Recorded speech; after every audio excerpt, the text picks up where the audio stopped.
எண்ணிக்கை நூலிலிருந்து வாசகம். அதிகாரம் 21, வசனங்கள் 4-9 முடிய.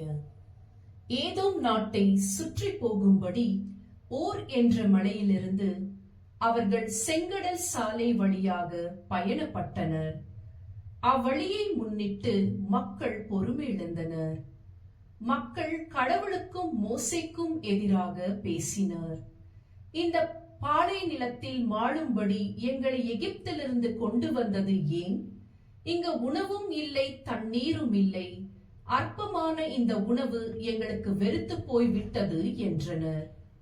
உடனே ஆண்டவர் கொள்ளிவாய் பாம்புகளை மக்களிடையே அனுப்பினார். அவை கடிக்கவே இஸ்ரேல் மக்களில் பலர் மாண்டனர். அப்போது மக்கள் மோசேயிடம் வந்து, நாங்கள் பாவம் செய்துள்ளோம், நாங்கள் ஆண்டவருக்கும் உமக்கும் எதிராக பேசியுள்ளோம். அவர் இந்த பாம்புகளை அகற்றிவிடும்படி நீர் ஆண்டவரிடம் வேண்டிக் கொள்ளும் என்றனர். அவ்வாறே மோசே மக்களுக்காக மன்றாடினார்.